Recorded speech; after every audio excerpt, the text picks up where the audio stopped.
Assalamualaikum warahmatullahi wabarakatuh.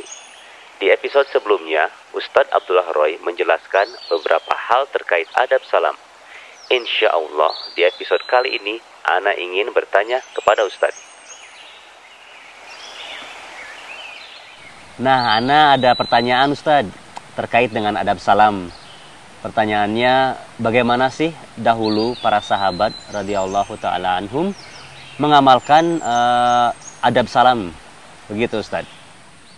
Ya, kalau antum bertanya, tentang bagaimana para sahabat Nabi SAW mereka mempraktekkan tentang menyebarkan salam ini. Seperti yang antum dengar tadi, bagaimana Anas bin Malik semangat untuk mempraktekkan contoh Nabi SAW. Beliau mengucapkan salam kepada anak-anak kecil yang beliau lewati. Di sana juga ada contoh yang lain yang subhanallah ini menjadikan kita insya Allah semangat untuk menghidupkan sunnah ini, yaitu sunnah menghidupkan itu menyebarkan salam. Ada sebuah cerita di mana Abdullah bin Umar, Abdullah bin Umar anaknya Umar bin Khattab ya. Di sini diceritakan oleh Tufail ibnu Ubay ibnu Ka'ab. Beliau menceritakan bahwasanya suatu saat beliau mendatangi Abdullah bin Umar. Kemudian pergilah Abdullah bin Umar bersama Tufail ibnu Ka'ab. Kemana? Ke pasar. Kemudian Tufail menceritakan, ketika kami mendatangi pasar, Abdullah bin Umar tidaklah melewati seseorang, baik yang sedang berjual beli atau seorang yang miskin yang mungkin sedang berada di pasar atau siapa saja, kecuali beliau mengucapkan salam. Ini cerita Tufail. Kemudian berkata Tufail, maka aku pun mendatangi Abdullah bin Umar kembali dan beliau pun meminta kepadaku untuk menemani beliau pergi ke pasar lagi. Kemudian aku bertanya kepada beliau dan mengatakan kepada beliau, "Wa ma tasna'u fis suq wa anta la taqifu 'ala al-bay' wa la tas'alu 'anis sila' wa la tasumu biha wa la tajlisu fi majalis suq." Tufail sudah ada pengalaman sebelumnya bahwasanya Abdullah bin Umar cuma mengucapkan salam kepada setiap orang yang beliau temui. Nah, di sini Tufail berkata kepada Abdullah bin Umar ketika akan diajak kembali ke pasar, apa yang kau lakukan di pasar? Engkau tidak berhenti untuk berjual beli. Engkau tidak bertanya tentang harga barang. Engkau tidak menawar. Engkau tidak duduk di majelis-majelis pasar. Biasanya orang kan ke pasar kan tujuannya untuk nawar, ingin beli, ingin tanya barang dan seterusnya. Ini Abdullah bin Umar ngajak ke pasar tapi bukan untuk melakukan transaksi tadi. Taib. Kemudian apa yang dikatakan oleh Abdullah bin Umar ketika ditanya oleh Tufail? Beliau mengatakan, "Ijlis bina, hahuna natahaddath." Duduk kamu. Karena sekarang kita berbicara. Beliau ingin menjelaskan tentang sebabnya. Maka berkatalah Abdullah bin Umar, "Ya Aba Batn." Abu Batn ini adalah kunyah dari Tufail ya. Wa kana Tufailu dza batn. Tufail saat itu beliau memiliki perut, maksudnya mungkin perutnya agak besar ya. Sehingga Abdullah bin Umar mengatakan, "Ya Aba Batn, innama naghdu min ajli salam, nusallimu ala man laqina." Sesungguhnya kita ini pergi ke pasar hanya untuk mengucapkan salam, kata beliau. Ke pasar hanya untuk mengucapkan salam. Kenapa nggak ke jalan? Karena mungkin kalau di jalan sedikit orang yang ditemui. Tapi kalau ke pasar semua orang kumpul di sana. Ingin lebih banyak pahalanya. Ingin mengingatkan manusia juga untuk menghidupkan sunnah ini. Itu Abdullah bin Umar. Orang yang memang di antara sahabat Nabi termasuk yang paling getol, yang paling semangat untuk menghidupkan sunnah Nabi SAW. Jadi beliau menjelaskan kepada Tufail bahwasanya kita ini datang ke sana memang hanya untuk mengucapkan salam saja. Kita mengucapkan salam kepada setiap orang yang kita temui untuk menjalankan hadis Nabi tadi. Afsus salama bainakum, hendaklah kalian menyebarkan salam di antara kalian. Itu makna menyebarkan yang sebenarnya demikian. Kalau hanya satu kali, dua kali kan itu bukan menyebarkan. Tapi kalau banyak orang kita ucapkan salam, maka ini makna yang sebenarnya dari menyebarkan. Semoga satu kisah di antara kisah-kisah sahabat Nabi dalam mengucapkan salam ini bisa menjadi pendorong bagi kita semuanya untuk menghidupkan sunnah Nabi SAW yang satu ini. Demikian, wallahu ta'ala a'lam.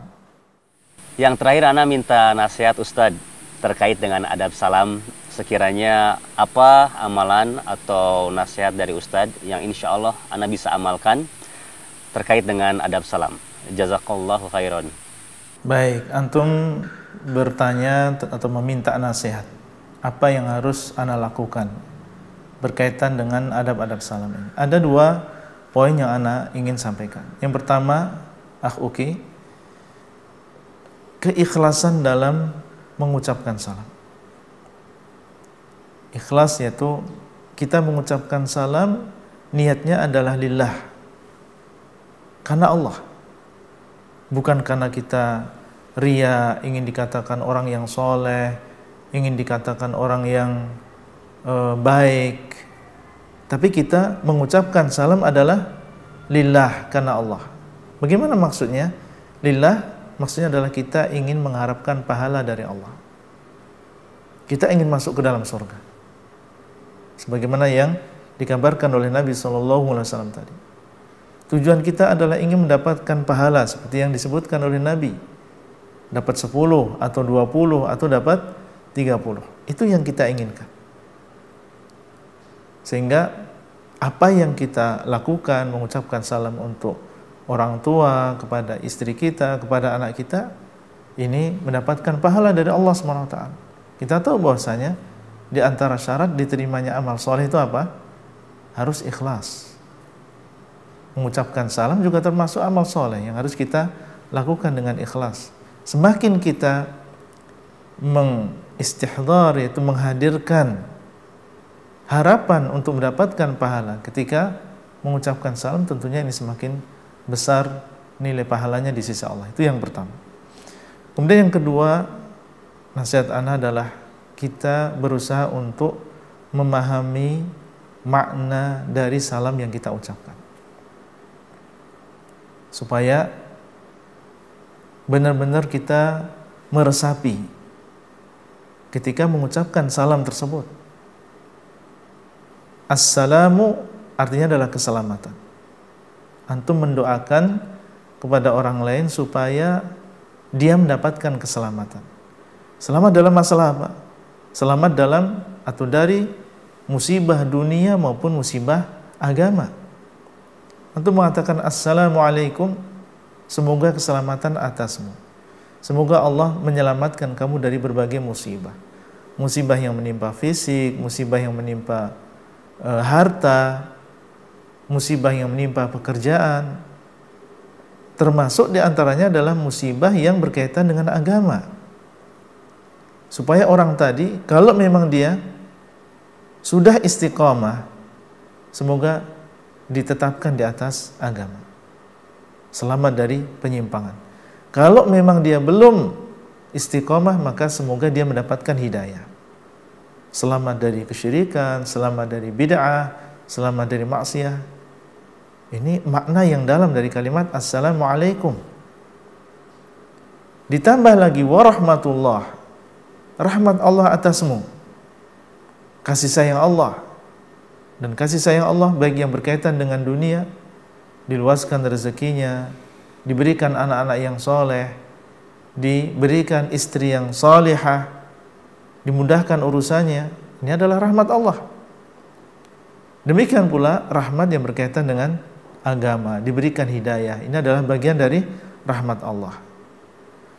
Wa barakatuhu dan keberkahan atasmu. Berkah artinya adalah banyaknya kebaikan dan langgengnya sebuah kebaikan.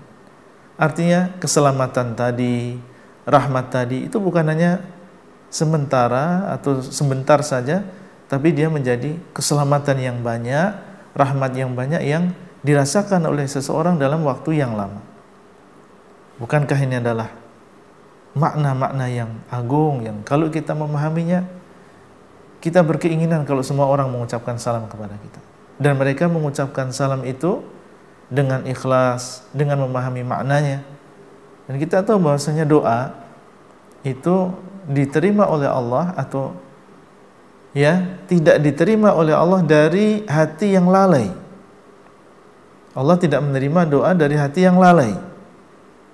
Di antara makna hati yang lalai, orang yang tidak memahami makna dari doa tersebut. Antum mengatakan ya Allah, Allah mahdini, Allah mahdini, tapi nggak paham tentang makna yang antum ucapkan. Nah, ini di antara sebab tidak dikabulkan doa seseorang. Tapi ketika antum memahami, maka semoga ini menjadi sebab doa salam yang kita ucapkan kepada orang lain ini menjadi doa yang mustajab. Mungkin itu yang bisa Ana sampaikan. Alhamdulillah. Dan semoga apa yang Ana sampaikan ini bermanfaat. Dan sampai bertemu kembali insyaallah di kesempatan yang lain. Barakallahu fikum. Wassalamualaikum warahmatullahi wabarakatuh. Semoga Ana bisa mengamalkan hal-hal terkait adab salam ini dalam kehidupan Ana, antum, antuna, hingga nanti kita semua tutup usia. Allahumma hdini li ahsani akhlaq, la yahdi li ahsaniha ila ant, wasrif anni sayyi'aha, la yasrifu anni sayyi'aha illa ant. Ya Allah, tunjukkanlah aku kepada akhlak yang baik. Tidak ada yang dapat menunjukkannya kecuali Engkau. Dan palingkanlah dariku kejelekan akhlak. Tidak ada yang dapat memalingkannya kecuali Engkau. وَإِذَا حُيِّيتُم بِتَحِيَّةٍ فَحَيُّوا بِأَحْسَنَ مِنْهَا أَوْ رُدُّوهَا إِنَّ اللَّهَ كَانَ عَلَى كُلِّ شَيْءٍ حَسِيبًا.